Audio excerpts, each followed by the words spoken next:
ဒီရှေးခေတ်ကာလကနန်းတော်တွေကိုသမီးတော်တူရန်တော့ပြေးဝင်လာတာကိုမင်းကြီးခံမြင်လိုက်ရပါတယ်။ကော်စောဘော်ကအပေါက်တစ်ခုမှာသူမကခြေခလုတ်တိုက်မိပြီးငိုပါတော့တယ်။ဒီကော်စောကကုန်းမြေကိုကိုစားပြုပြီးအဲ့ဒီအပေါက်ကတော့ Maldivia လို့ခေါ်တဲ့ဆက်ဆံရေးမရှိသေးတဲ့ငြိမ်းချမ်းတဲ့နိုင်ငံငယ်လေးဖြစ်ပါတယ်။ကော်စောကိုပြန်လည်ဖြည့်ဆည်းဖို့ခံကသူ့လူတွေကိုဗိုလ်ချုပ်ဘူရန်ဦးဆောင်ပြီး Maldivia ကိုစီလွတ်လိုက်ပါတယ်။ Maldivia မှာမင်းမျိုးမင်းနွယ်တွေကမော်အစွမ်းထက်တဲ့လက်ကောက်၃ခုဝတ်ဆင်ထားပါတယ်။တစ်ခုကဘရင်အတွက်တစ်ခုကမိဖုရားအတွက်နောက်တစ်ခုကမင်းသားအတွက်ဖြစ်ပါတယ်။ဒါဟာမိသားစုရဲ့အမွေအနှစ်ဖြစ်ပြီးဘယ်သူမှအတူတကွ၃ခုလုံးကိုမဝတ်ဆင်သင့်ပါဘူး။အဲ့လိုဝတ်ဆင်မိရင်အစွမ်းထက်ကြီးကိုရရှိစေမှာဖြစ်ပေမဲ့ကျိန်စာမိမှာလည်းဖြစ်ပါတယ်။မင်းသားကာလဖ်ကဆရာကြီးဇိုးစီကနေဓာတ်တိုင်းတင်ယူနေပြီးခလေးကတရုတ်ပြည်ရဲ့တိုက်ခိုက်ရေးပုံစံကိုအတော်လေးလှည့်မြန်စွာတင်ယူနေပါတယ်။အဲ့ဒီအချိန်မှာပဲဘိုရန်ရဲ့တပ်ကမီးများတွေပြစ်ခတ်ပြီးရဲတိုက်ကိုဝင်ရောက်တိုက်ခိုက်လိုက်တာနဲ့သူတို့ရဲ့ငြိမ်းချမ်းရေးပြတ်သုံးသွားပါတယ်။ Maldivia စစ်သားတွေထွက်လာပြီးသူတို့ရဲ့အိမ်ကိုကာကွယ်ဖို့အကောင်းဆုံးစူးစမ်းခဲ့ကြပြီမဲ့ဘိုရန်ရဲ့တပ်ကပုံမှုများပြားပြီးသူတို့ကိုအလွယ်တကူအနိုင်ယူလိုက်က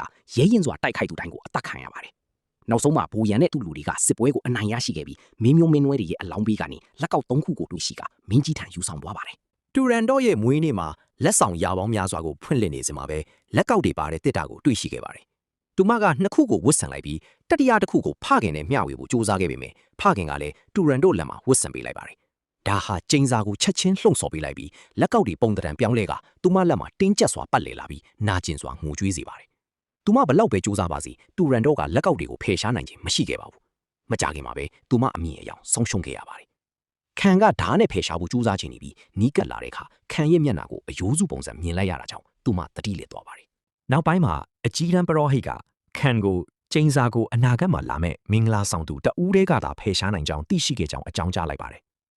တူရန်တော့အသက်15နှစ်ပြည့်တဲ့အခါမှာပဟေလီ3ခုကိုမင်းမြန်းမှာဖြစ်ပြီးဖြည့်ရှင်းနိုင်သူကကျင်းစာကိုဖျက်ဆီးမှာဖြစ်ပေမဲ့ကိုယ်တိုင်လည်းအသက်အန္တရာယ်ကိုစွန့်စားရမှာဖြစ်ပါတယ်။အသက်16နှစ်မတိုင်ခင်မလှုပ်ဆောင်နိုင်ခဲ့ရင်သူမရဲ့နှလုံးသားကရေခဲဖြစ်သွားပြီးသူမရဲ့စိတ်ကပျောက်ကွယ်သွားမှာဖြစ်ပါတယ်။ဒီတော့တွင်းမှာပဲဇိုကကလီလေးကာလဖ်ကိုမှတ်ညံအားလုံးဆုံးရှုံးသွားခဲ့တာနဲ့အတူထွက်ပြေးလွတ်မြောက်သွားခဲ့ပါတယ်။ကလီရဲ့နာမည်ကိုကာကွယ်ဖို့အတွက်အပြာရောင်မျက်လုံးလို့နာမည်ပြောင်းပြီးနောက်ဇိုကသူ့ကိုမွေးရမြေကိုခေါ်ဆောင်လာခဲ့ပြီးမိသားစုနဲ့ပြန်လည်ဆုံတွေ့ခဲ့ပါတယ်။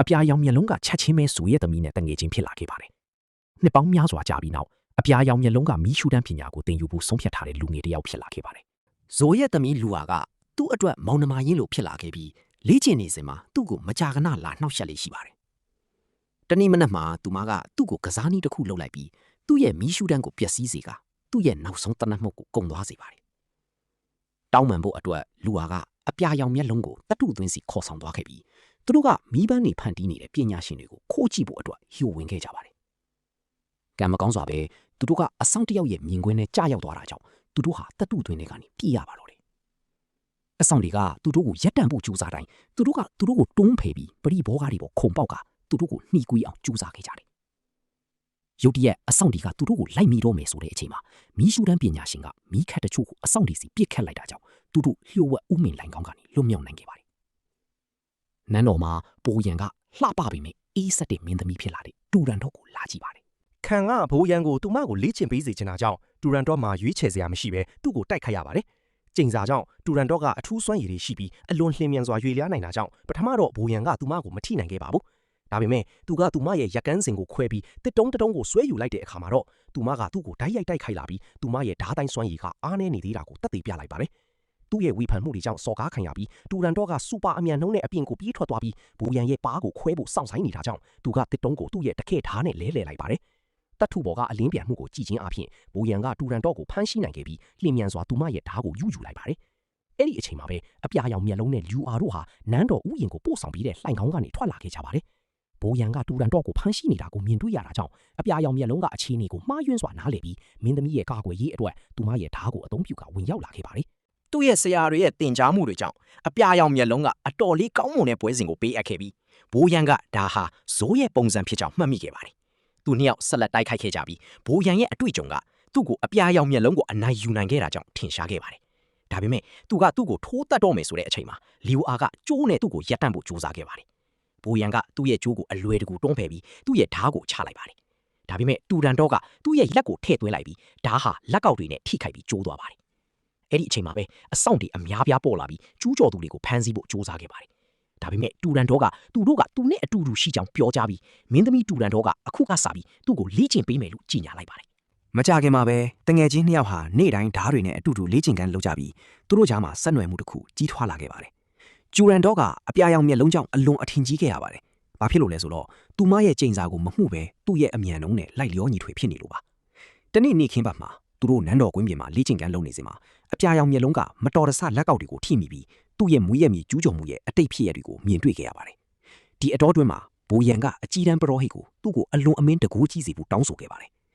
လှိုင်ကူတစ်ခုအတွင်းကသိငယ်တဲ့လျှို့ဝှက်ကန်တစ်ခုမှာပရောဟိတ်ကရွှေတွေနဲ့ဖုံးအုပ်ထားတဲ့ဘိုးရန်ကိုပြုတ်လုပ်ဖို့ကြိုးစားခဲ့ပေမဲ့အလုံးမလုံးပဲရွှေတွေပျောက်ကွယ်သွားပါတယ်။ဘိုးရန်ကတကူးအာနုဘော်ရဖို့အတွက်ခံကိုတိုက်ရမှာလားလို့စဉ်းစားလာခဲ့ပါတယ်။ဒါကြောင့်ပရောဟိတ်ကဘိုးရန်ကတူရန်တော့ကိုလက်ထပ်နိုင်ကြောင်းထောက်ပြခဲ့ပါတယ်။နောက်ပိုင်းမှာအပြာရောင်မျက်လုံးကတူရန်တော့ကိုအယမ်းတတိရတာကြောင့်သူမကိုလပနူးလဝန်းညမှာတွားရောက်လဲပတ်ခဲ့ပါတယ်။အဲ့ဒီညမှာပဲသူကဝေးဝေးနေတဲ့ညဖြစ်ပါတယ်။သူမရဲ့အခန်းထဲကိုရှို့ဝင်တဲ့အခါမှာသူမကိုအထက်အမျိုးမျိုးနဲ့ချီနှောင်ထားတာကိုမြင်တွေ့ပြီးသူမကိုအနှောက်အယှက်မပေးဖို့တတိပေးတာကိုမခွဲမခြားပဲသူမကိုလှုပ်ပေးဖို့စတင်ဖြတ်တောက်ခဲ့ပါတယ်။လက်ကောက်တွေကသူမရဲ့အရည်ပြားတွေကိုပုံမှန်ထက်ပိုမိုစူးဝင်နေပါတယ်။သူမလွတ်မြောက်တာနဲ့သူမရဲ့မျက်လုံးတွေပြောင်းလဲသွားပြီးအပြာရောင်မျက်လုံးကိုအယိုးစုပုံစံမြင်စေခဲ့ပါတယ်။မကြခင်ပါပဲကျိန်စာကလွှမ်းမိုးလာပြီးတူရန်တော့ကအထက်ကိုအပြာရောင်မျက်လုံးကိုတိုက်ခိုက်ဖို့လက်နက်အဖြစ်ပြောင်းလဲခဲ့ပါတယ်။သူကသူ့ရဲ့ဓာတ်နဲ့သူမရဲ့လက်နက်ကိုပိတ်ဆို့နေစဉ်မှာပဲသူ့ရဲ့စကားတွေကသူမကိုအသိစိတ်ပြန်လဲလာစေခဲ့ပါတယ်။ဒါပေမဲ့သူမကသူ့ရဲ့စီးမြင်ကိုချိုးဖောက်ပြီးတေလူနီးပါးဖြစ်ခဲ့တာကြောင့်ဒေါသထွက်ခဲ့ရပါတယ်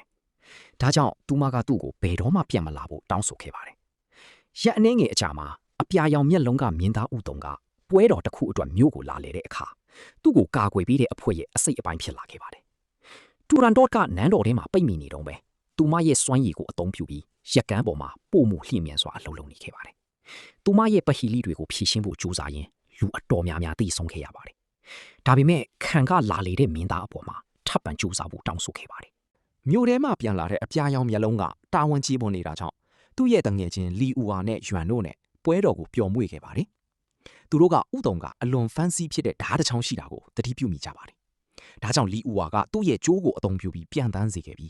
းယွမ်ကချက်ချင်းပဲပြေးထွက်သွားပါတယ်။ဥတုံကမြို့ထဲကနေယွမ်ကိုလိုက်လံဖမ်းဆီးခဲ့ပြီးခုံပေါက်မှုအများပြားပြုလုပ်ပြီးနောက်သူကသူ့ကိုဖမ်းဆီးနိုင်ခဲ့ပါတယ်။ဒါပေမဲ့ယွမ်ကဓာတ်ကိုနောက်တငယ်ချင်းတစ်ယောက်စီပစ်ခတ်ပြီးပြေးခိုင်းလိုက်ပါတယ်။ဒီအတော်အတွင်းမှာမင်းသားရဲ့ကိုရန်တော်ကလီအူဝါကိုတိုက်ခိုက်ခဲ့ပါတယ်။ဒါပေမဲ့သူကအယမ်းနှီးတာကြောင့်သူမကသူ့ရဲ့လှုပ်ရှားမှုအားလုံးကိုအလွယ်တကူရှောင်ရှားနိုင်ခဲ့ပြီးကျိုးနဲ့အတူခုန်ပေါက်ခဲ့ပါတယ်။လီအူအာကအားနည်းတဲ့အဆောက်အုံပေါ်ကိုတက်ပြီးထွက်ပြေးဖို့ကြိုးစားခဲ့ပါတယ်။ကိုရန်တော်ကဒါကိုချဖို့ဆုံးဖြတ်လိုက်ပါတယ်။ဒါပေမဲ့လီအူအာကသူမထိခိုက်မှုမဖြစ်ခင်မှာပဲခုန်ထွက်သွားခဲ့ပါတယ်။အဲ့ဒီအချိန်မှာပဲဥတုံကပေါ်လာပြီးကြံတဲ့သူကိုလိုက်ဖို့ကြိုးစားခဲ့ပါတယ်။ဒါပေမဲ့အဆောက်အုံကသူ့ကိုမထိခင်မှာပဲအပြာရောင်မျက်လုံးကသူ့ကိုအချိန်မီကယ်တင်ခဲ့ပါတယ်။နောက်ပိုင်းမှာအပြာရောင်မျက်လုံးကလီအူအာကိုသူမခိုးယူခဲ့တာအားလုံးကိုပြန်ပေးခိုင်းပြီးဥတုံကိုပွဲတော်ကိုလိုက်လံပြသခဲ့ပါတယ်။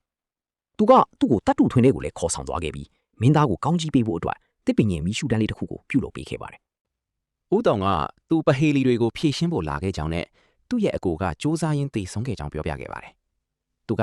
ပြာရောင်မျက်လုံးကမင်းသမီးကိုချစ်ကြောင်းသိတာကြောင့်ဥတုံကသူ့ရဲ့တစ္ဆာပြုထားတဲ့အကိုဖြစ်ကြောင်းကြေညာခဲ့ပါတယ်။နောက်နေ့မှာဥတုံကပဟေလီတွေအတွက်လာတယ်လို့ဟန်ဆောင်ပြီးတူရန်တော့ကိုလာရောက်လည်ပတ်ခဲ့ပါတယ်။ဘာပဲဖြစ်ဖြစ်သူကဓာတ်တစ်ချောင်းထုတ်ယူပြီးသူ့ရဲ့အကိုဖြစ်ပျက်ခဲ့တာကြောင့်သူမကိုတတ်ဖို့ကြိုးစားခဲ့ပါတယ်။တူရန်တော့ကမြန်မြန်ဆန်ဆန်ပဲလှုပ်ရှားပြီးသူဖြစ်လိုက်တဲ့ဓာတ်ကိုဖမ်းလိုက်ပါတယ်။ပြီးတော့သူ့ရဲ့မှော်ချိုးတွေကိုတုံးပြီးအဆောင်တွေကိုဖြိုချကဥတုံကိုဖမ်းဆီးလိုက်ရင်သူ့အကိုကဒီစာချုပ်ကိုလက်ခံခဲ့တာဖြစ်ကြောင်းသတိပေးလိုက်ပါတယ်။နောက်ပိုင်းအများပြည်သူရှေ့မှာလုပ်တဲ့အခမ်းအနားတစ်ခုမှာတော့ခံကဥတုံသားပဟေလီတွေကိုဖြေနိုင်ရင်ခွင့်လွှတ်ပေးမယ်လို့ကြေညာလိုက်ပါတယ်။အပြာရောင်မျက်လုံးရှင်ကအဆောင်အဖြစ်လုပ်နေရင်လက်ကောက်တွေပေါ်မှာနေရောင်ပြန်ဟတ်တာကိုမြင်လိုက်ရတာကြောင့်သွေးပြက်စရာအကြမ်းဖက်မှုတွေနဲ့အလောင်းတွေပြည့်နေနေတဲ့အတိတ်ကအဖြစ်အပျက်ကိုပြန်မြင်ရောက်လာပါတယ်။အဖြေရှာချင်တာကြောင့်အပြာရောင်မျက်လုံးရှင်ကရှေ့ထွက်လာပြီးပဟီလီတွေကိုတူဖြေပါစီလို့ဥတုံကိုတောင်းဆိုလိုက်ပါတယ်။ခံကဘာလို့ဒီလိုလုပ်တာလေးလို့မေးတဲ့အခါအပြာရောင်မျက်လုံးရှင်ကဥတုံရဲ့ဓာမိတ်ဆွေတယောက်အနေနဲ့သူ့ရဲ့တာဝန်ဖြစ်ကြောင်းလိန်ပြောလိုက်ပါတယ်။ပရိသတ်တွေကအားပေးကြတဲ့အခါခံကအခွင့်အရေးပေးဖို့သဘောတူလိုက်ပြီးပရောဟိတ်ကြီးကအခမ်းအနားကိုစတင်လိုက်ပါတယ်။အပြာရောင်မျက်လုံးရှင်သာအဖြေမှန်ရင်မီးရှူမီးပန်းတွေဖောက်မယ်လို့သူကရှင်းပြပါတယ်။အဖြေမှားရင်တော့သူကအသက်ခံရမှာပါ။တူရန်တော့ကအနားကိုတိုးလာတဲ့အခါအပြာရောင်မျက်လုံးရှင်ကသူမကိုကေကျင်လို့ဒီလိုလုပ်တာပါလို့ဝန်ခံလိုက်ပေမဲ့သူမကတော့လက်ကောက်ကနေသူ့စိတ်ထဲကိုတိုးဝင်လာတဲ့ပဟီလီကိုပဲပြန်မိလိုက်ပါတယ်။အမောင်တဲကမွေးဖွားလာပြီးမနှက်လင်းရင်တေဆုံးသွားတာကဘာလဲဆိုတာပါပဲ။အပြာရောင်မျက်လုံးရှင်ကအဖြေရှာဖို့အာယုံစိုက်လိုက်တဲ့အခါသူ့အမေကရဲတိုက်ထဲမှာလမ်းပြပေးနေတဲ့အမြင်တစ်ခုကိုမြင်လိုက်ရပါတယ်။ပြီးတော့ အဲ့ဒီအမြင်ကအကြမ်းဖက်မှုဖြစ်တဲ့နေ့ကိုပြောင်းသွားပြီးဘရင်ကြီးဒဏ်ရာအပြင်းထန်ရပြီးရောက်လာတာကိုမြင်ရပါတယ်။အဆောင်တွေကရန်သူတွေကိုမတားနိုင်တော့တာကြောင့်မိဖုရားကလက်ကောက်အားလုံးကိုယူပြီးဘရင်ရဲ့လက်မောင်းမှာတက်ပေးလိုက်ကတခြားရွေးချယ်စရာမရှိတော့ဘူးလို့ပြောလိုက်ပါတယ်။ဘရင်ကအစွမ်းတတ္တိတစ်တွေကိုစုပ်ယူနေချိန်မှာမိဖုရားကတိုက်ခိုက်ဖို့ကြိုးစားပြီးမဲ့အဝေးကိုတွန်းထုတ်ခံလိုက်ရပါတယ်။အဲ့ဒီအချိန်မှာကျိန်စာကဘရင်ကိုလွှမ်းမိုးသွားပြီးသူကဓားကိုဆွဲကတိုက်ခိုက်ပါတော့တယ်။အစွမ်းနေထွက်ပေါ်လာပြီးရန်သူတွေကိုအလွယ်တကူနှိမ်နှင်းကအော်ဟစ်ရင်လူအများကြီးကိုအမှုချလိုက်ပါတယ်။လက်ရှိအချိန်မှာတော့ခေါင်းလောင်းတန်ကအပြာရောင်မျက်လုံးရှင်ရဲ့အချိန်ကုန်သွားပြီလို့အချက်ပေးလိုက်ပြီးအဖြေမရတဲ့အတွက်သူ့ကိုကွပ်မျက်ဖို့ခေါ်သွားပါတော့တယ်။တေမင်းစီကိုခေါ်ဆောင်သွားခံရချိန်မှာအပြာရောင်မျက်လုံးရှင်ကသူ့အမေကသူ့ကိုဇိုနဲ့အတူထွက်သွားဖို့ပြောနေတာကိုထပ်မြင်လိုက်ရပြီးသူကပဲတိုင်းပြည်ရဲ့တခုတည်းသောမျှော်လင့်ချက်လို့ဆိုလာပါတယ်။ဒါကိုနမိတ်တစ်ခုလို့ယူဆလိုက်ပြီးသူကအဖြေကမျှော်လင့်ချက်ပါလို့အော်ပြောလိုက်တဲ့အခါလက်ကောက်တစ်ခုကွဲထွက်သွားပါတယ်။ဒါပေမဲ့တူရန်တော့ကနန်းတော်ထဲမှာရှိနေပြီးဘသူမှဒါကိုမမြင်လိုက်ကြပါဘူး။ဒါကြောင့်အပြာရောင်မျက်လုံးရှင်မသိခင်မှာပဲဇိုကသူ့ကိုကယ်ဖို့ဝင်လာပါတယ်။အဆောင်တချို့ကိုလှဲချလိုက်ပြီးတဲ့နောက်သူကလှန်ကိုပြက်လိုက်ကရေနွေးပေါ့ပေါ့ဆူတဲ့ကြမသွားခင်အပြာရောင်မျက်လုံးရှင်ရဲ့ခန္ဓာကိုယ်ကိုကဲတင်လိုက်ပါတယ်။အဲ့ဒီအချိန်မှာပဲမီရှူမီပန်းတွေကောင်းကင်မှာပေါက်ကွဲလာပြီးသူ့အဖေကမှန်နေဆိုတာကိုအတိပြုလိုက်ပါတယ်။နောက်တော့ဘိုရန်ကကွဲသွားတဲ့လက်ကောက်အပိုင်းစာကိုခိုးယူလိုက်ပြီးအပြာရောင်မျက်လုံးရှင်နောက်တစ်ခါအဖြေမှန်ရင်တော့မီရှူမီပန်းတွေမှာပေါက်ကွဲအောင်လှုပ်ထားဖို့သူ့လူတွေကိုအမိန့်ပေးလိုက်ပါတယ်။နောက်နေ့မိုးရွာနေချိန်မှာတူရန်တော့ကဒုတိယပဟေလီကိုမေးလိုက်ပါတယ်။မိန်းမတွေကဒီအတွက်လှပါတယ်။ယောက်ျားတွေကဒီအတွက်စိတ်မငြိမ်မသက်ဖြစ်ကြတယ်။ဒါပေမဲ့နောက် unbreakable ice အဖြစ်ပြောင်းသွားရင်သူတို့အတူတူတည်ဆုံကြတယ်။ဒါကဘာလဲဆိုတာပါပဲ။အပြာရောင်မျက်လုံးရှင်ကအာယုံဆိုင်လိုက်တဲ့အခါသူ့အဖေကလူတွေကိုအယိုးစုတွေလိုမြင်နေရတာကြောင့်သူ့ကိုယ်သူထိမ့်မနိုင်တော့ပဲသူ့လူတွေကိုပါတက်ပစ်လိုက်တဲ့အမြင်တစ်ခုကိုမြင်လိုက်ရပါတယ်။ဇိုကခလင်းငယ်ကာလက်ဖ်ကိုခေါ်သွားပြီးမိဖုရားကသူတို့ကိုကာကွယ်ဖို့ဝင်လာပေမဲ့ဘရင်ရဲ့လက်ချက်နဲ့တည်ဆုံသွားရပါတယ်။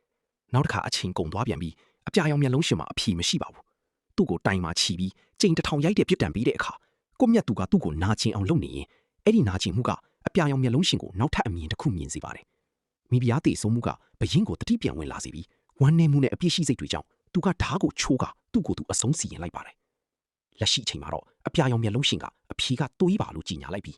းနန်းတော်မှာနောက်လက်ကောက်တစ်ခုကွဲသွားပါတယ်။အစီကန်တွေကမီးများနဲ့မီးရှူးမီးပန်းကိုပြစ်ဖို့စ조사ပြီးမယ်မိုးကြောင့်ရေအိုင်နဲ့ပဲကျသွားပါတယ်။ပို့ဆိုးတာကဘူရန်ရဲ့လူတွေရောက်လာပြီးသူတို့ကိုထမ်းမလုံနိုင်အောင်တားဆီးလိုက်ပါတယ်။နန်းတော်ထဲမှာတိုက်ပွဲဖြစ်နေချိန်မှာပဲအပြာရောင်မျက်လုံးရှင်ကိုကွပ်မျက်တော့မယ်လို့ကြီးညာလိုက်ပါတယ်။ဇိုကမိုးကြောင့်မီးရှူးမီးပန်းတွေမပေါက်ကွဲတာဖြစ်နိုင်တယ်လို့အော်ပြောလိုက်ပြီးဘိုရန်ကသူတို့ဟာညီအကိုတွေဖြစ်ကြောင်းထုတ်ဖော်ကဇိုနဲ့တိုက်ခိုက်ပါတော့တယ်။ဦးတုံသူ့အဆောင်လီအာနဲ့သူမရဲ့တငယ်ချင်းတွေကအဆောင်တွေကိုတိုက်ခိုက်နေကြပြီးဇိုကဘိုရန်ကိုရင်ဆိုင်နိုင်အောင်ကူညီပေးပါတယ်။လီအာကအပြာရောင်မျက်လုံးရှင်စီရောက်အောင်စ조사ပေမဲ့အဆောင်တွေများလုံးလို့ပလက်ဖောင်းပေါ်ကနေတွန်းချခံလိုက်ရပါတယ်။ဇိုကဘိုရန်ကိုလစ်လျူရှုပြီးအပြာရောင်မျက်လုံးရှင်ကိုကယ်ဖို့စစ်သားတွေကိုဝင်တိုက်လိုက်ပြီးမဲ့လီအာအဖမ်းခံလိုက်ရတာကြောင့်အားလုံးရပ်တန့်လိုက်ရပါတယ်။နန်းတော်မှာတော့တူရန်တော့ကမော်ပညာကိုသုံးပြီးစစ်သားအားလုံးကိုတပ်ပစ်လိုက်ကအစီခံတွေကိုကဲ့တင်ပြီးမီးများကိုရှာတွေ့လိုက်ပါတယ်။အဲ့ဒီအချိန်မှာအပြာရောင်မျက်လုံးရှင်ကဘိုရန်ကိုစော်ကားပြောဆိုလိုက်လို့သူကဓာတ်နဲ့ပြန်ပစ်လိုက်ပြီးမဲ့မော်ပညာကြောင့်ဓာတ်ကရက်သွားပါတယ်။တူရန်တော့ကပလက်ဖောင်းပေါ်ကိုပြန်ဆင်းလာပြီးအပြာရောင်မျက်လုံးရှင်အဖြေမှန်ပြီးခဲ့တယ်လို့ကြီးညာလိုက်တာကြောင့်သူလွတ်မြောက်သွားပါတယ်။အဲ့ဒီညမှာအပြာရောင်မျက်လုံးရှင်ကအရာအားလုံးကိုပြန်တတိရသွားပြီလို့ဇိုးကိုပြောပြလိုက်ပြီးသူ့လူတွေကိုတတ်ခဲ့တဲ့တိုင်းပြည်ကနေထွက်သွားဖို့သဘောတူလိုက်ပါတယ်။နောက်နေ့မှာအပြာရောင်မျက်လုံးရှင်နဲ့လီယာကမြင်းတွေနဲ့အသင့်ဖြစ်နေပြီးမဲ့ဇိုးကနောက်ကျနေပါတယ်။ရုတ်တရက်ဆိုသလိုသူတို့ဖိုးရန်ရဲ့လူတွေဝိုင်းမိသွားပြီးကွင်းပြင်ထဲမှာလိုက်ဖမ်းခံရပါတယ်။နောက်ဆုံးတော့အပြာရောင်မျက်လုံးရှင်ကတိုက်ခိုက်ဖို့ဆုံးဖြတ်လိုက်ပြီးမဲ့တိုက်ပွဲစတာနဲ့တူရန်တော့ရောက်လာပြီးဘူရန်ရဲ့လူတွေကိုလက်နက်ဖြုတ်သိမ်းကကြောက်လန့်အောင်လုပ်လိုက်ပါတယ်။အပြာရောင်မျက်လုံးရှင်လည်းထွက်ပြေးဖို့ကြိုးစားပြီးမဲ့တူရန်တော့ကလမ်းပိတ်လိုက်လို့သူလဲကျသွားပါတယ်။သူမရဲ့အစီခံတွေကလီအာကိုဖမ်းမိသွားပြီးအပြာရောင်မျက်လုံးရှင်ကိုမြင်းတွေနဲ့ဝိုင်းကသူ့ကိုတတိပေးတဲ့အနေနဲ့အချက်အနှဲငယ်ရိုက်လိုက်ပါတယ်။တူရန်တော့ကရှင်းပြချက်တောင်းတဲ့အခါအပြာရောင်မျက်လုံးရှင်ကပဟေလီစာချုပ်ကိုလက်ခံမိတာနောင်တရကြောင့်ဝန်ခံပြီးတိုက်ခိုက်ဖို့စိန်ခေါ်လိုက်ပါတယ်။အချက်အနှဲငယ်အတွင်းမှာပဲတူရန်တော့ကအပြာရောင်မျက်လုံးရှင်ကိုအနိုင်ယူလိုက်ပြီးနောက်ဆုံးပဟေလီကိုရွတ်ဆိုပါတော့တယ်။ဒါကမင်းကိုလွတ်လပ်ခွင့်ပေးတယ်လို့ကျွန်လဲဖြစ်စီနိုင်တယ်။မင်းကရေခဲကိုမီးရှို့ရင်ပိုပြီးအေးဆက်မှုကိုပဲပြန်ရလိမ့်မယ်။အပြာရောင်မျက်လုံးရှင်ကသူမရဲ့လက်ကနေလွတ်အောင်ကြိုးစားရင်တူရန်တော့ကအကူအညီတောင်းပေမဲ့သူကငင်းဆန်ပြီးရှိတိုးလိုက်တာကြောင့်သူမရဲ့ဓာတ်ကသူ့ရင်ဘက်ကိုစိုက်ဝင်သွားပါတယ်။အပြာရောင်မျက်လုံးရှင်ကသူမရဲ့နာမည်ကိုခတ်တိုးတိုးခေါ်လိုက်ပြီးတတိလစ်သွားတဲ့အခါတူရန်တော့ရဲ့လက်မောင်းကနားကျင်လာပါတယ်။သူမရဲ့နာမည်ကပဲအဖြေဖြစ်နေပြီးလက်ကောက်ကကွဲထွက်သွားတာကြောင့်သူမလည်းတတိလစ်သွားပါတယ်။အစီကံတွေကသူမကိုကူညီဖို့ပြေးလာတဲ့အခါတူရန်တော့တတိပြန်ဝင်လာပြီးသူမရဲ့အရေးပြားကအယောင်ပြန်ရလာကတဘာဝတရားရဲ့လှပမှုကိုမြင်နိုင်စွမ်းပြန်ရသွားပါတယ်။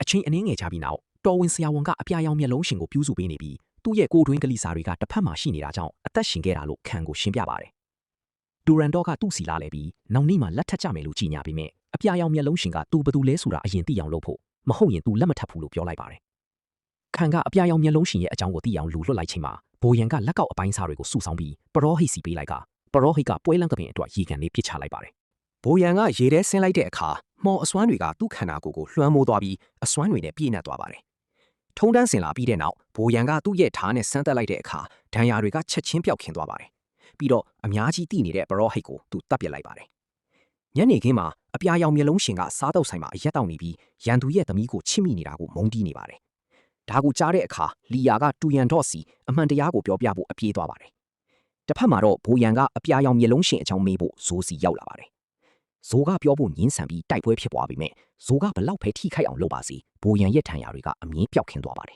။အသက်ရှင်ဖို့အတွက်ဇိုးကဗျတင်းပေါက်ကနေထွက်ပြေးလိုက်ပါတယ်။တစ်ချိန်တည်းမှာပဲပရောဟိတ်ကအကူအညီတောင်းဖို့မိုင်းတွင်းနေစီရောက်လာပါတယ်။ခဏအကြာမှာအပြာရောင်မျက်လုံးရှင်ကအိမ်ထဲဝင်ဖို့ကြိုးစားပေမဲ့ဘိုးရန်နဲ့သူ့လူတွေကဖမ်းမိသွားပါတယ်။သူတို့ခေါ်သွားတော့မဲ့အချိန်မှာပဲသူ့ရဲကောင်းစစ်သားတွေရောက်လာပြီးဘိုးရန်ရဲ့လူတချို့ကိုတတ်လိုက်ကခေါင်းဆောင်ကသူ့ကိုမြားနဲ့ပစ်လိုက်ပါတယ်။ဘိုးရန်ကလက်နဲ့ဖမ်းလိုက်ပြီးအပြာရောင်မျက်လုံးရှင်ကိုတတ်မယ်လို့ချိန်ချောက်လိုက်ပါတယ်။မြားပစ်သူကတူရန်တော်မှန်သိနေလို့ပါ။ပြီးတော့သူကမော်ဗီယန်တော်ဝင်မိသားစုရဲ့အမှတ်သားပါတဲ့ဂျက်ကင်ကိုတွေ့လိုက်တဲ့အတွက်အပြာရောင်မျက်လုံးရှင်ကရန်သူဖြစ်ကြောင်းထုတ်ဖော်လိုက်ပါတယ်။တူရန်တော်ကဂယုမဆိုင်ပဲအပြာရောင်မျက်လုံးရှင်ကိုကယ်ဖို့ဘာမဆိုလုပ်မယ်လို့ပြောတဲ့အခါဘိုးရန်ကသူမကိုလက်ထပ်ဖို့တောင်းဆိုလိုက်ပါတယ်။နောက်နေ့မနက်မှာအပြာရောင်မျက်လုံးရှင်ကိုကာနဲ့တွေ့ဖို့ခေါ်သွားပြီးသူကရန်သူဖြစ်နေရင်တောင်သူ့သမီးကိုကယ်တင်ပေးခဲ့တဲ့ကြီးစုကြောင့်လှုပ်ပေးဖို့ဆုံးဖြတ်လိုက်ပါတယ်။အပြာရောင်မျက်လုံးရှင်ကလက်စားချေချင်နေတော့မှာပဲ။ဘိုးရန်ကသူ့ကိုပါစပ်ပိတ်ထားခိုင်းတဲ့အခါတူရန်တော့ကပူရောဟိမင်းကိုခေါ်လာပြီးအမှန်တရားကိုဖော်ထုတ်လိုက်ပါတယ်။ဘိုးရန်ရဲ့တက်တွေမာလ်ဗီယာကိုရောက်တော့ကကာရဲ့အမိန့်ကငင်းချမ်းရေးတိဆောက်ဖို့တတ်ပါပဲ